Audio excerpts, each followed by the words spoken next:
Today I'm going to show you how to install the engine and transmission mounts from Velt Motorsports.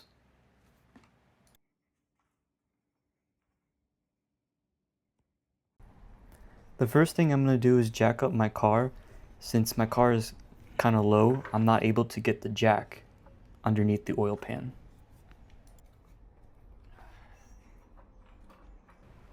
If your car is at stock ride height, you probably don't need to jack up the car at all. I'm sliding a brake underneath the tire to basically give the car a little bit of ground clearance. Now I'm doing the same thing on the other side, just sliding the brake underneath the tire, just to give me enough clearance because I'm going to also do the transmission mount as well. Now I'm going to slide the jack underneath the front of the car.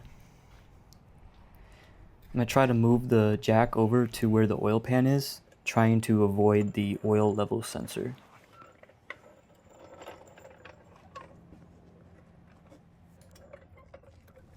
Also, my jack has a rubber pad on it, so it shouldn't damage the oil pan. Next, I'm going to disconnect the cable for the coolant sensor, and then I'm going to remove the hose bracket. Then I'm going to take a flathead screwdriver and remove the two clips on each side for the coolant reservoir. And then I'm just going to place that to the side for now. Next, I'm going to break the two bolts free that are on the frame rail side of the engine mount.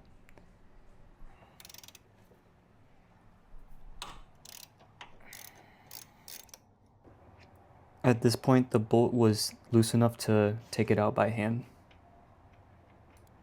I also removed the bolt on the backside off camera.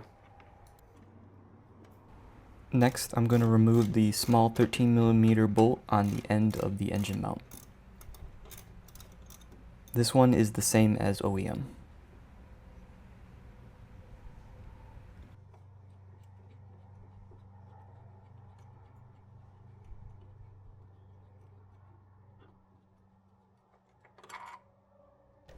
Next, I'm going to break loose the two bolts that are connected to the engine mount bracket.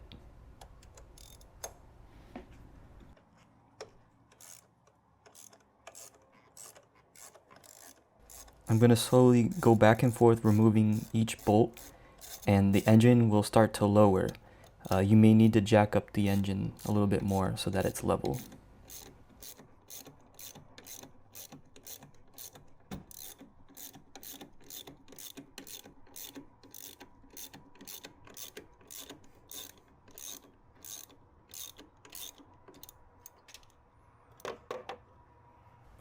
It's hard to see, but I noticed that there was a gap forming between the mount and the engine bracket, so I just started jacking it up so there wasn't any unneeded stress on the bolts.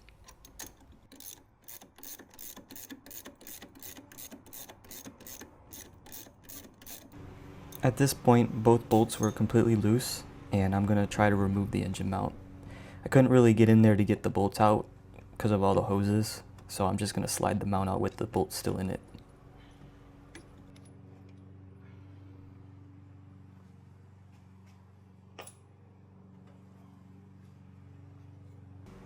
Now I'm grabbing the new mount and sliding it back in the same way I took out the old one,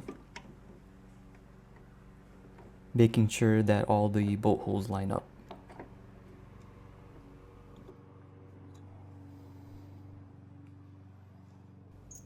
Now I'm grabbing two brand new stretch bolts. I'm going to install them by hand to make sure I do not cross thread. The bolt I'm installing now has threads sticking out of it. The one that is installed in the back does not. It's just a normal bolt.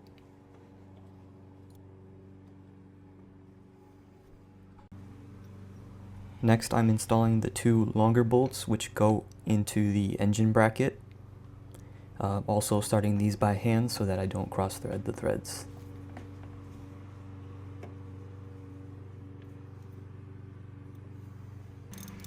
Now I'm ratcheting down the two bolts that go into the engine bracket.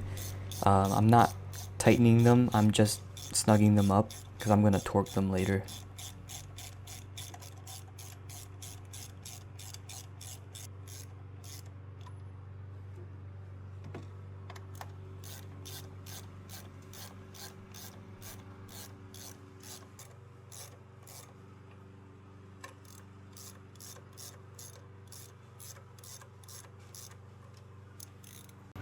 I'm doing the same thing for the 2 bolts that connect to the frame rail, just snugging them up.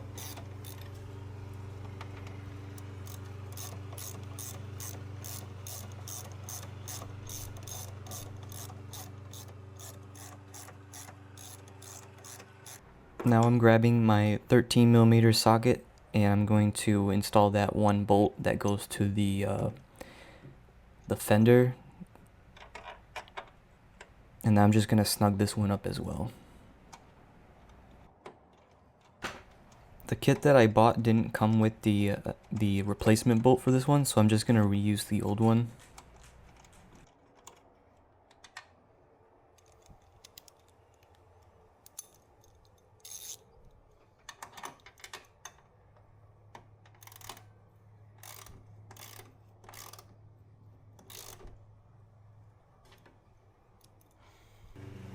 Next, I'm torquing down the 2 frame rail bolts to 40 Newton meters, and then I'm going to do the 90-degree turn later.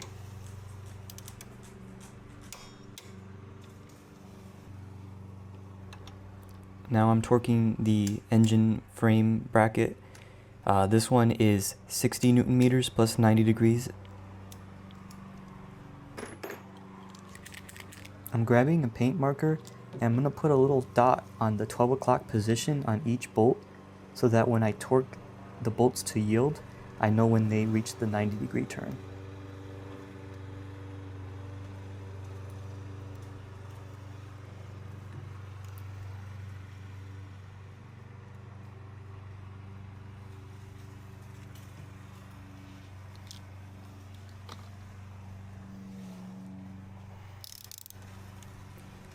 Now I'm using my torque wrench to stretch the bolt 90 degrees. Doing that for both the 2 bolts on the engine bracket.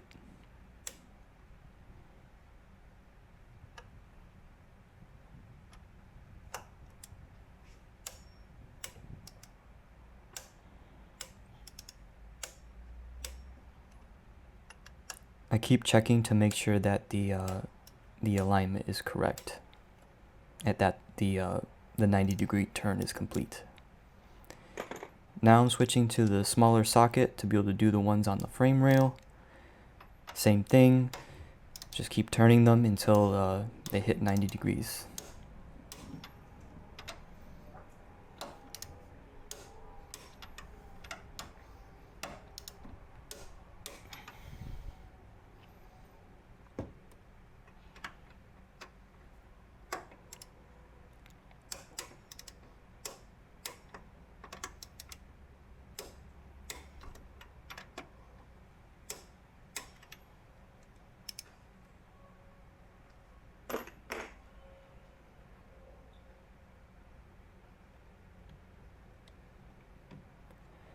Now I'm reinstalling the coolant reservoir. It's a little bit difficult.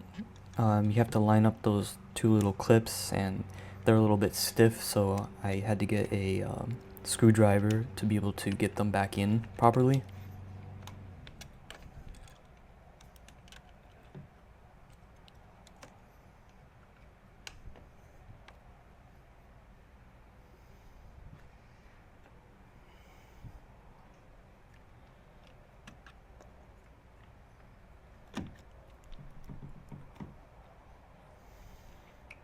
Now I'm plugging back in the coolant level sensor.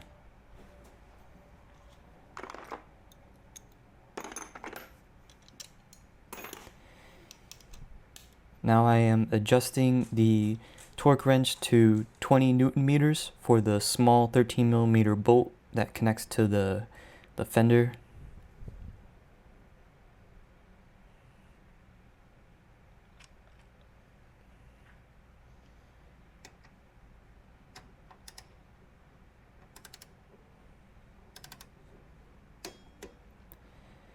I'm going to add my paint mark.